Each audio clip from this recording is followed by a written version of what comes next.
আসসালামু আলাইকুম সবাইকে ওয়েলকাম জানাচ্ছি নতুন এবং ভিন্নধর্মী আরো একটি রেসিপি দেখার জন্য। আজকের আয়োজনে আপনাদেরকে তৈরি করে দেখাবো পারফেক্ট একটা পুডিং তৈরির রেসিপি। এই পুডিং রেসিপি ছাড়াও কিন্তু ইতিমধ্যে আমার চ্যানেলে আমি বেশ কিছু পুডিং রেসিপি শেয়ার করেছি, তবে প্রত্যেকটা পুডিং রেসিপি কিন্তু আলাদাভাবে আপনাদেরকে তৈরি করে দেখিয়েছি। কোনোটায় দেখিয়েছি মাত্র একটা ডিম দিয়ে, কোনোটায় দেখিয়েছি মেজারমেন্ট কাপ ছাড়া ঘরে তৈরি পুডিং, আবার কোনোটাই আমি ওভেনে পুডিং তৈরি করে দেখিয়েছি। তো প্রত্যেকটা পুডিং রেসিপি কিন্তু আলাদাভাবে তৈরি করে দেখানো। তো সেই পুডিং রেসিপির লিঙ্কগুলো আমি এক এক করে ডেসক্রিপশন বক্সে দিয়ে দিব, আপনাদের দরকার হলে আপনারা সেখান থেকে দেখে নিতে পারবেন। আর পুডিং রেসিপিগুলো শেয়ার করার পর থেকে আপনাদের কাছ থেকে সব সময়ের জন্য একটা রিকোয়েস্ট আসছিল সসপ্যানে পুডিং তৈরি করে দেখানোর জন্য। তো সেই জন্য আজকের এই পুডিং রেসিপিটি আমি সসপ্যানে তৈরি করে দেখাবো। পুডিং তৈরি করতে এই ধরনের একটা সসপ্যান আমি নিয়েছি। সসপ্যানে আজকে পুডিংটা তৈরি করব। সসপ্যান ছাড়া আপনারা চাইলে বাড়িতে স্টিলের যে টিফিন বক্স আছে সেটাতে পুডিং তৈরি করতে পারবেন, আবার চাইলে কাচের বাটিতে পুডিং তৈরি করা যাবে। তবে কাচের বাটিতে পুডিং তৈরি করতে গেলে সেটা অবশ্যই ওভেন প্রুফ হতে হবে। এখন চলে যাচ্ছি পুডিং এর জন্য একটা পারফেক্ট ক্যারামেল তৈরি করতে। দিয়ে দিচ্ছি প্রায় 4 টেবিল স্পুনের মতো চিনি। চিনিটা দেওয়ার পর এখন পানি দিচ্ছি 1 টেবিল স্পুন। ক্যারামেল তৈরি করতে গেলে সামান্য পরিমাণ পানি দিলে ক্যারামেলের কালারটা খুব সুন্দর আসে এবং এটা সহজে আর পুড়েও যায় না। এখন চুলার আঁচটা মিডিয়াম থেকে একটু বাড়ানো আছে। কোন পর্যায়ে চুলার আঁচটা আমি কমিয়ে দিব সেটা আপনাদেরকে আমি বলে দিব।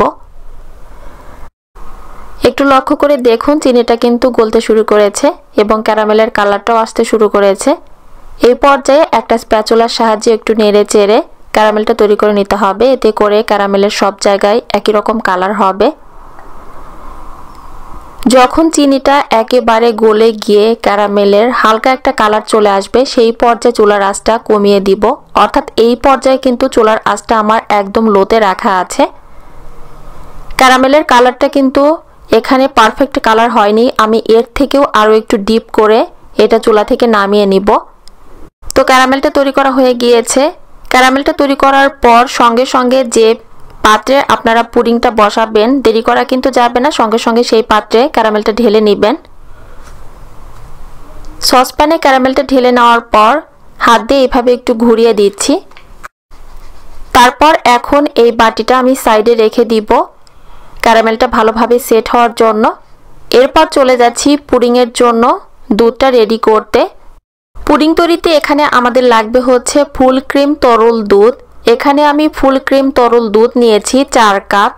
এখন চুলার আঁচটা মিডিয়াম থেকে বাড়িয়ে অনবরত নেড়ে চেড়ে 4 কাপ দুধ জাল করে এখানে 3 কাপ করে নিব। যেহেতু পুডিং তৈরিতে এখানে আমি ফুল ক্রিম তরল দুধটাই দিয়েছি, সেক্ষেত্রে এটা জাল করে অর্ধেক করার কোনো দরকার নেই। জাস্ট এটা জাল করে 4 কাপ দুধ 3 কাপ করে নিলেই হবে। আর দুধের এই মিশ্রণটা জাল করার সময় কিন্তু অবশ্যই অনবরত নেড়ে দিতে হবে, তা না হলে আবার পুড়ে যেতে পারে।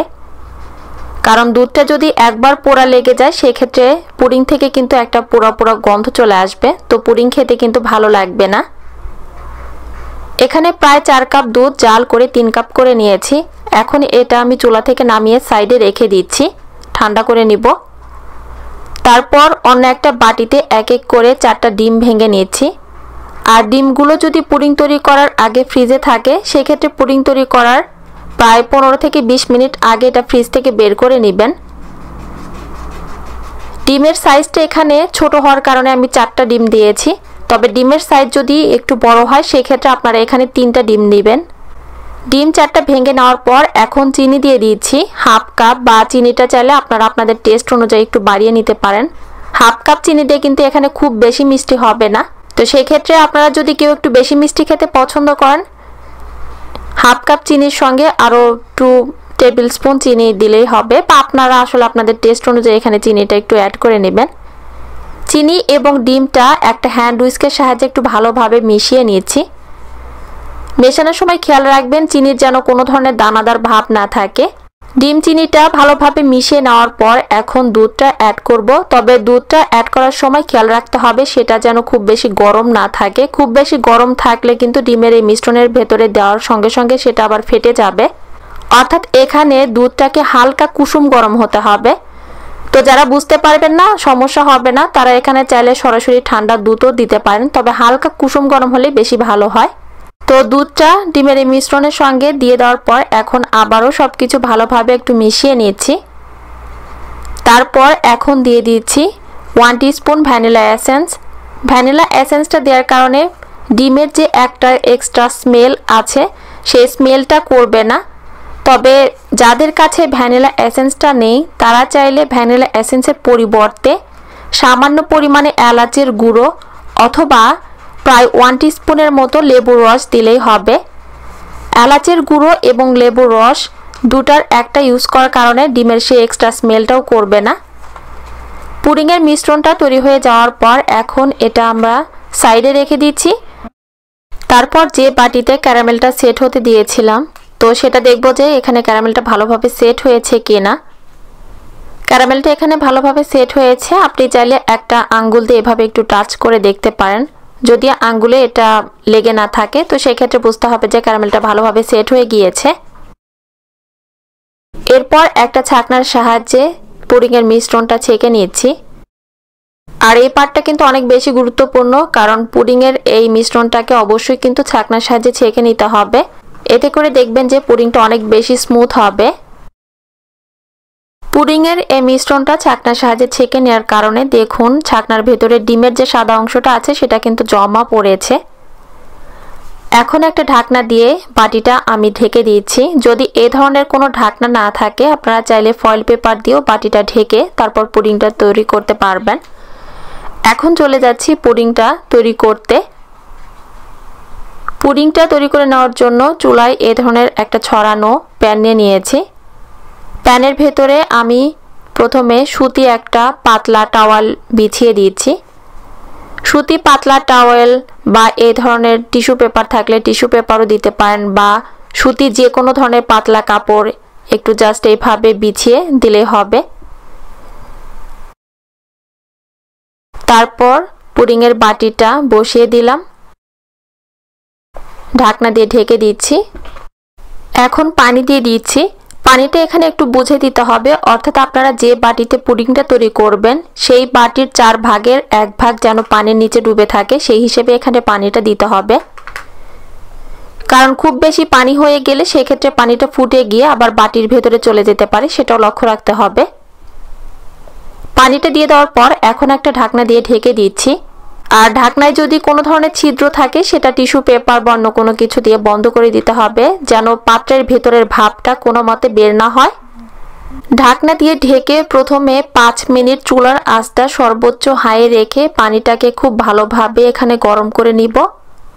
5 মিনিট পর চুলার আঁচটা মিডিয়াম থেকে সামান্য পরিমাণ কমিয়ে 20 মিনিট এটা ঢাকনা দিয়ে ঢেকে আমি রান্না করব। অর্থাৎ এখানে পুডিংটা হতে সময় লাগবে টোটাল 25 মিনিট।